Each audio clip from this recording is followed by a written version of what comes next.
Hi, I'm Edyta Sitar from Laundry Basket Quilts, and I'm at the Fat Quarter Shop studio getting ready your next block in our Sew in Love book block of the month. I cannot wait to tell you all about this block. Cross your heart. This one is one of my personal favorites.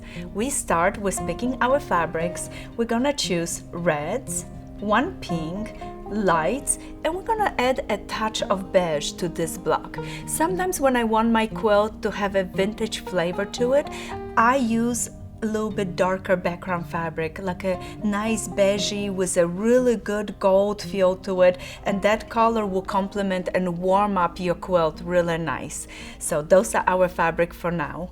We're gonna grab our ruler and cut. Today, we are not going to make cut triangles, but we are going to make them as we sew. So we're gonna start with squares, and we have our squares cut from a pink, and for every unit, we're gonna cut a large square and a small square. So we have squares in pink and light. We have beautiful square in red and light. Notice the B is on both of those for different units. And then we're gonna have a center square with dark light and again a pink right here. So we're cutting only squares, super simple. Remember, always when you lined your ruler, match it up with the edge of your fabric and cut it. At least have two lines that you get a nice squares. Another large squares from a light, and we have this lovely beige that I mentioned to you in a small squares. So once your fabrics are cut, and the measurements, of course, you will find it in a book under the cutting directions. So follow those really good instructions there. You're gonna have fun cutting and preparing all your pieces. We're gonna move on to our first step, and we're gonna be making units.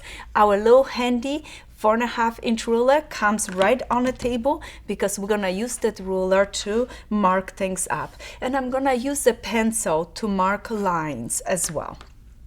So I'm going to start by placing a large square right side up and two small squares right side down. So right sides together, the fabrics are right sides together on the opposite corner of that large square.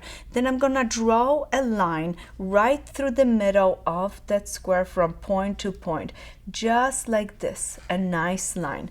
Then you will stitch right on that line. And little advice for you guys, when I draw my line, I remember to be slightly below so I can see the point to point, then draw it, because you want to accommodate for the width of your pencil right there. So make sure you do that. Once you stitch right on it, it's time to trim it. And I'm gonna grab my ruler again, and remember, like last time, we're going to match right here. This line matches up to the edge of my small square. Then I have a 1/4-inch line right there, and I'm cutting a 1/4 inch away from that stitch. Cut it, turn around, another side, again, constantly checking that everything is nice and straight. I like things done nice. Not always happen for me, but I try at least. That's what you need to do. You can always try. Close that rotary and now press it. And we're gonna press this open just like this. Beautiful. Now it's gonna be time for a second step where we're gonna add two MOA squares on the opposite side. Those squares again, right sides together. Draw a line, trim it, and right after you finish trimming, you will turn the points right open, the triangle right open, and you have a beautiful unit right here. And our little handy ruler comes right in place because we're gonna place that ruler right over and make sure that our unit is 3.5 by 3.5 unfinished. I'm so excited. Repeat, you have to make 2 of those. Then we're gonna make this unit the same exact way, and you need to make 2 of those as well. Then we need 1 of those, and we're doing the same thing. We are putting a square, drawing a line, sewing, enjoying. You're gonna ask me, hey, what do you do with those little leftover triangles? Some girls like to put a stitch and make a really small, tiny, mini triangles. I just enjoy them when I need my leaders, when I start sewing very small piecing. Remember in our first block we did that, so I saved them for my little leaders if I need it for chain sewing. And then our last unit will be this one. In this, notice two squares that we have placed were in red and two of them were in beige on the opposite side, so we create this beautiful unit and we make 4 of those. All right, everything is trim, ready, set, go, and we are ready to lay out our block. I always start with the center. I place my center down, then I'm gonna position my 4 units on each side of my block, paying attention that everything was trim and looks wonderful. If there is any little threads, take them off. Yep, everything needs to be nice and clean. And I have 2 of the pink ones on one side, and I have 2 of this dark red ones on the other side. Notice that there is direction in a fabric in this pink. Many times in a vintage quilts, I love seeing that the girl that made the quilt didn't pay attention to that and let the direction go either way. I like to control it, so sometimes I look at it and see if it's going the same direction, and I would turn it to make sure that it follows through my block. But if it doesn't, don't stress about it. It's such a small stripe, it's a large stripe, so it doesn't show very well on a picture.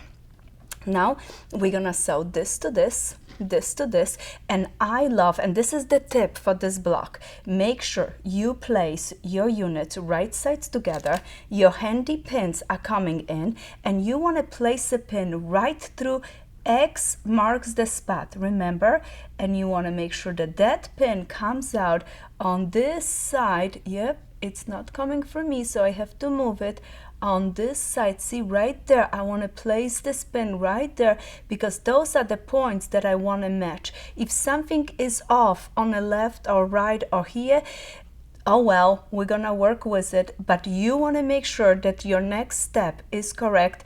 Put that pin, and I leave my pin standing this way. If I shift my pin to pin it, I'm shifting my units. So I don't want to do this. I just leave that pin to hold that spot for me. And when I come to start sewing, I'm gonna start from here, go straight down, come up to this point, go through X mark the spot, of course put the pin before, and keep going. I want this pin just hold my spot, that I know that when I open the block, my point's going to match really nice. So I will sew 3 rows, just like this, row 1, row 2, row 3. Push your seam allowances in opposite direction, so that way when you're sewing the units, you can put pins right here and lock it. Once your blocks are completed, they're ready to put into the quilt. So cross your heart, and you're going to need to make 4 of those. They're going to end up on outside of the quilt. And notice we position our pink towards the outside, and we have our red towards the inside, and we're gonna create a beautiful chain that goes around the quilt. Thank you so much for joining me. I cannot wait to show you our next block.